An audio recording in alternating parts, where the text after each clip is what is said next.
नमस्कार मेरे प्यारे विद्यार्थियों। तो आज हम जो है हमारा व्याकरण का जो टॉपिक है वाच्य, उसी का हम अध्ययन करेंगे। इससे पहले वाले वीडियो में हमने देखा था कि वाच्य को पहचानना, यानी कि वो जो कोई भी उदाहरण आपको दिया हुआ है तो वो कर्तवाच्य का एग्जाम्पल है या फिर कर्मवाच्य का या भाववाच्य का, तीनों में से जो है हम उसका आंसर जो है किस तरह से देंगे, कैसे पहचानेंगे, वो हमने जो इससे पहले वाले जो मेरा वीडियो लेक्चर था उसमें हमने बात की। अब हम बात करेंगे वाच्यों को परिवर्तित करना, यानी कि एक वाच्य को दूसरे वाच्य में परिवर्तित करना। ये दो तरह के ही प्रश्न आते हैं, या तो वाक्य को पहचानना या वाच्य को परिवर्तित करना। तो देखिए, हम देखते हैं यहाँ पे कि वाच्य को जब हम परिवर्तित करते हैं तो वहां पे जो है हमें ये तीन बातें हमें ध्यान रखनी पड़ती है कि हम किसी भी कर्तवाच्य को कर्मवाच्य या भाववाच्य में परिवर्तित करेंगे तो से या के द्वारा को हमें वहां पे लगाना होगा, यानी कि करण कारक के जो कारक चिन्ह है से या के द्वारा, इन दोनों का प्रयोग करते हुए हम उसको कर्मवाच्य या भाववाच्य में बदलते हैं। दूसरा है, अगर हमें कर्मवाच्य को कर्तृवाच्य में बदलना है तो से के द्वारा को हटाना है, यानी कि यहाँ पे कर्मवाच्य को अगर कर्तृवाच्य में बदल रहे हैं तो यहाँ पे हटाना है, यहाँ पे कर्तृवाच्य को अगर कर्मवाच्य या भाववाच्य में बदल रहे हैं तो से के द्वारा को लगाना है। तीसरा है, आपका भाववाच्य को कर्तृवाच्य में बदलना है तो यहाँ पे भी आपको से और के द्वारा जो है इसको हटाना है। यानी कि हम यहाँ पे देख सकते हैं कि कर्मवाच्य और भाववाच्य दोनों को ही अगर हम कर्तृवाच्य में बदल रहे हैं तो हमें से और के द्वारा को हटाना है। फिर एक बात आती है कि क्या हम भाववाच्य को कर्मवाच्य में बदल सकते हैं? नहीं बदल सकते। क्या हम कर्मवाच्य को भाववाच्य में बदल सकते हैं? नहीं बदल सकते। ठीक है, तो इनका रीजन ये है कि कर्मवाच्य, ये जो भाववाच्य है इसमें अकर्मक क्रिया का प्रयोग होता है और कर्मवाच्य होता है इसमें सकर्मक का। यानी कि किसी भी वाच्य को एक दूसरे वाच्य में परिवर्तित करने के लिए उसमें आपका क्रिया जो है वो इक्वल होनी चाहिए, बराबर होनी चाहिए। यानी कि अगर यहाँ पे आपका सकर्मक क्रिया है तो यहाँ पे भी आपका सकर्मक क्रिया होगा। यहाँ पे देखो अकर्मक है, यहाँ सकर्मक क्रिया का प्रयोग होता है। मैंने इससे पहले वाले वीडियो में बात की थी कि कर्तवाच्य में सकर्मक अकर्मक दोनों का प्रयोग होता है और इसीलिए कर्तवाच्य को हम दोनों में बदल सकते हैं। ठीक है, कर्मवाच्य में जो है सकर्मक क्रिया का प्रयोग होता है, केवल इसलिए हम इसको कर्तवाच्य में बदल सकते हैं क्योंकि कर्तवाच्य में भी सकर्मक का प्रयोग किया जाता है। भाववाच्य को जो है हम कर्तवाच्य में बदल सकते हैं क्योंकि भाववाच्य में अकर्मक का प्रयोग किया जाता है, कर्तवाच्य में भी अकर्मक का प्रयोग किया जाता है। तो इसीलिए जो है यहाँ पे हम भाववाच्य में अकर्मक होती है, कर्मवाच्य में सकर्मक होती है, इसलिए हम इसको कन्वर्ट नहीं कर सकते, परिवर्तित नहीं कर सकते। कर्मवाच्य में सकर्मक होती है, भाववाच्य में अकर्मक होती है, यहाँ पे भी हम इसको परिवर्तित नहीं कर सकते। चलिए अब हम देखते हैं इनको परिवर्तित करना। यहाँ पे जो ब्रैकेट में आपको जितने भी वाच्य के भेद लिखे हुए दिखाई दे रहे हैं, इसका मतलब ये है कि ये जो सेंटेंस लिखा हुआ है, जो वाक्य लिखा हुआ है, इस वाक्य को हमें परिवर्तित करना है ब्रैकेट में लिखे हुए वाच्य में। ठीक है, तो सबसे पहला है यहाँ पे देखिए, बच्चा कहानी लिखता है, इसको हमें कर्मवाच्य में बदलना है। अब हम यहाँ टेबल पे चलते हैं कि ये जो वाक्य है ये आपका कर्तवाच्य का उदाहरण है। वाक्य को पहचानना मैंने आपको बताया था, यहाँ पे से के द्वारा नहीं है, प्लस जो क्रिया है वो कर्ता के अनुसार है, तो ये कर्तवाच्य का उदाहरण है। इस वाच्य को हमें बदलना है कर्मवाच्य में, यानी कहने का मतलब है कर्तवाच्य को हमें किस में बदलना है? कर्मवाच्य में। तो हम क्या करेंगे? से और के द्वारा को लगा करके हम इसको बदलेंगे। तो यहाँ पे देखिए, बच्चे द्वारा कहानी लिखी जाती है, इस तरह से करके हम इसको कर्मवाच्य में बदल सकते हैं। फिर है दूसरा, मैं अब चल नहीं सकता।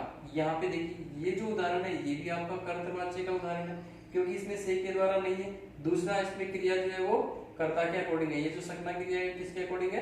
क्रिया जो है कर्ता के अकॉर्डिंग है। तो ये आपका कर्तवाच्य का एग्जांपल है ये भी, और इसको बदलना है भाववाच्य में। तो इसमें जो है हमें से के द्वारा, यानी कि कर्तवाच्य है उसको हमें भाववाच्य में बदलना है, तो भी क्या करना है? से के द्वारा को लगाना है।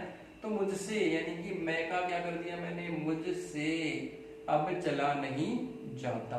और भाववाच्य में जो है ज्यादातर हम सामर्थ्य की बात करते हैं, शक्ति की बात करते हैं कि उससे वो कार्य नहीं किया जा सकता, उससे वह किया जा सकता है, उससे बैठा नहीं जाता, उससे पढ़ा नहीं जाता, उससे चला नहीं जाता। इस तरह के जो सेंटेंस होते हैं वो आपके भाववाच्य के एग्जाम्पल हो जाते हैं। तो अब यहाँ पे देखिए, तीसरा है, नीरज के द्वारा पतंग उड़ाई जा रही है। तो ये जो एग्जाम्पल है ये आपका के द्वारा लगा हुआ है और सकर्मक क्रिया का उदाहरण है, तो ये आपका हो गया कर्मवाच्य। इसको हमें बदलना है कर्तवाच्य में। तो हम देखो, कर्मवाच्य को कर्तवाच्य में बदलना है तो से के द्वारा को हटाना है, तो हम इस तरह से बदलेंगे, नीरज पतंग उड़ा रहा है। यानी कि ये जो के द्वारा था इसको हमने हटाया, नीरज पतंग उड़ाई जा रही है। इसी सेंटेंस को थोड़ा सा हमने कन्वर्ट किया, नीरज पतंग उड़ा रहा है, ये रहा है जो है आपका वर्तमान काल में है, यहाँ पे भी रही है वर्तमान काल में था, तो वर्तमान काल में ही हमने इसको रखा है। फिर है हालदार साहब ने पान खाया, यहाँ पे ने जो है ये कर्ता कारक का कारक चिन्ह है, इसीलिए ये क्या होगा आपका कर्तृवाच्य। दूसरा इसमें से के द्वारा नहीं है, इसलिए भी ये कर्तृवाच्य है। और इसको हमें बदलना है कर्मवाच्य में। देखो कर्तृवाच्य को कर्मवाच्य में बदलना है तो से के द्वारा लगाना है, तो यहाँ पे होगा हालदार साहब द्वारा पान खाया गया। इस तरह से हम इसको बदल सकते हैं। फिर आइए थोड़े से जो अलग सेंटेंस थे, डिफरेंट सेंटेंस थे, उनकी हम बात करते हैं। आओ दौड़ते हैं, पहले भी मैंने बात की थी, आओ बैठते हैं, आओ चलते हैं, इस तरह के जो सेंटेंस होंगे वो आपके कर्तृवाच्य होंगे। इसको भाववाच्य में बदलेंगे तो क्या हो जाएगा, आओ दौड़ा जाए। तो यहाँ पे इसको आओ दौड़ा जाए ऐसे करके इसको भाववाच्य में बदल सकते हैं। फिर चलो बैठते हैं, ये आपका कर्तृवाच्य का उदाहरण है, ठीक है, क्योंकि दौड़ते हैं, चलते हैं, बैठते हैं, इस तरह के जो उदाहरण होते हैं वो आपके कर्तृवाच्य के होते हैं। इसको हम भाववाच्य में बदलेंगे तो चलो बैठा जाए। फिर है चलो नदी में तैरा जाए, यहाँ पे देखिए ये जो सेंटेंस है ये आपका भाववाच्य का उदाहरण है, क्योंकि तैरा जाए, तैरते हैं कर्तृवाच्य, तैरा जाए भाववाच्य। तो इस भाववाच्य को हम कर्तृवाच्य में बदलेंगे तो चलो नदी में तैरते हैं। फिर है उससे चला नहीं जाता, ये देखिए ये जो एग्जाम्पल है ये आपका भाववाच्य का है, इसको हमें बदलना है कर्तृवाच्य में। तो क्या हो जाएगा, वह चल नहीं पाता, वह चल नहीं पाता, ये आपको हो जाएगा कर्तृवाच्य का उदाहरण। फिर है 9 नंबर, नेताजी ने दान किया, यहाँ पे ने जो है ये कर्ता का कारक चिन्ह है, और इसीलिए अब इस ने के कारण ये कर्ता कारक जो है होने के कारण यहाँ पे कर्तृवाच्य का उदाहरण है ये। और इसको जो है बदलना है कर्मवाच्य में, यानी कि कर्ता को बदलना है कर्म में, तो से के द्वारा लगाना है, तो नेताजी के द्वारा दान किया गया। इस तरह से हम इसको कर्मवाच्य में बदल सकते हैं। फिर है मोहन तैर नहीं पाता, अब यहाँ पे देखो ये जो है एग्जाम्पल है ये आपका कर्तृवाच्य का है, और इसको हमें बदलना है भाववाच्य में, तो मोहन से तैरा नहीं जाता, ठीक है। ये इस तरह से हो गया आपका से के द्वारा को लगा करके, क्योंकि जो है ये कर्तृवाच्य को आप भाववाच्य में बदलेंगे तो से के द्वारा लगाएंगे, तो यहाँ पे से के द्वारा लगा करके हमने इसको बदल दिया। फिर आओ चलते हैं, फिर वैसा ही एग्जाम्पल आ गया जैसा ये था, चलो बैठते हैं, आओ चलते हैं, ये कर्तृवाच्य का, ये भी कर्तृवाच्य का था। अब इसको बदलेंगे भाववाच्य में, तो आओ वहां चला जाए, आओ वहां चलते हैं, से क्या हो गया, आओ वहां चला जाए, ये भाववाच्य हो गया। फिर है 12वां नंबर, सोहन द्वारा क्रिकेट खेला गया, यहाँ पे द्वारा लगा हुआ है, के द्वारा या से हम इसको सेंटेंस को लिख सकते हैं कि सोहन के द्वारा या सोहन से क्रिकेट खेला गया। इसको बदलना है हमें कर्तृवाच्य में, यानी कि से और के द्वारा को हमें हटाना पड़ेगा, क्योंकि कर्मवाच्य है, इसको बदलना है कर्तृवाच्य में, से के द्वारा को हटाना है, तो सोहन ने क्रिकेट खेला, ठीक है, खेला गया से खेला। फिर मैं चुपचाप नहीं बैठ सकता, ये जो एग्जाम्पल है ये आपका कर्तृवाच्य का है, इसको हमें बदलना है भाववाच्य में, तो मुझसे चुपचाप नहीं बैठा जाता, से लगा दिया हमने। फिर इसके बाद में है लेखक पुस्तक लिखता है, ये आपका कर्तृवाच्य का एग्जाम्पल है, क्योंकि इसमें से और के द्वारा नहीं है। दूसरा जो है लेखक जो करता है इसी के अनुसार यहाँ पे लिखना जो क्रिया है वो है लेखक, यहाँ एक वचन, क्रिया यहाँ पे एक वचन, लेखक पुल्लिंग, क्रिया भी यहाँ पे पुल्लिंग, तो इसीलिए ये कर्तृवाच्य है। इसको हमें बदलना है कर्मवाच्य में, वापस देखिए टेबल, कर्तृवाच्य को कर्मवाच्य में बदलना है तो से और के द्वारा लगाना है, तो यहाँ पे लेखक पुस्तक लिखता है, इसका कर्मवाच्य क्या हो जाएगा, लेखक से या लेखक के द्वारा पुस्तक लिखी जाती है। फिर 15 नंबर, मेरे द्वारा गाना गाया गया, यहाँ पे ये जो सेंटेंस है द्वारा लगा हुआ है, ठीक है, और इसीलिए ये जो सेंटेंस है ये आपका कर्मवाच्य का उदाहरण है, क्योंकि गाना जो है ये सकर्मक क्रिया है, सकर्मक क्रिया और के द्वारा लगा हुआ है, द्वारा लगा हुआ है, तो ये आपका हो गया कर्मवाच्य का, और इसको बदलना है हमें कर्तृवाच्य में, तो मैंने गाना गाया, तो ये जो कर्तृवाच्य है यहाँ पे हमने जो है जो द्वारा लगा हुआ था इस द्वारा को हमने कर्तृवाच्य बनाते हुए हमने हटा दिया, क्योंकि ये जो कर्मवाच्य इसको कर्तृवाच्य में बदलेंगे तो से और के द्वारा को हम हटाएंगे, तो यहाँ पे भी मैंने हटाया और ये हो गया मैंने गाना गाया। तो इस तरह से इन सारे वाक्यों को हमने जो है परिवर्तित करके देखा। अब आप वापस से जो है इन्हीं सेंटेंस को इसमें आप रिवर्स करके आप देख सकते हैं कि किस तरह से जो है ये सेंटेंस चलते हैं, किस तरह से इनको परिवर्तित किया जा सकता है, ठीक है।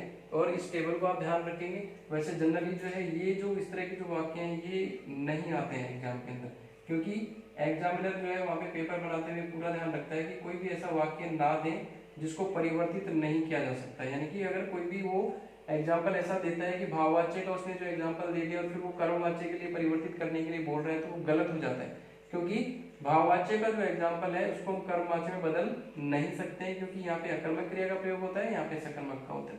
इसी तरह से कर्मवाच्य को भी भाववाच्य में नहीं परिवर्तित करने के लिए नहीं पूछता है वो, क्योंकि कर्मवाच्य में सकर्मक होता है, भाववाच्य में अकर्मक होता है। तो एग्जामिनर जो है पेपर सेट किया जाता है तो वो ये जो है कोशिश करता है कि कोई भी गलती उसके अंदर ना रहे।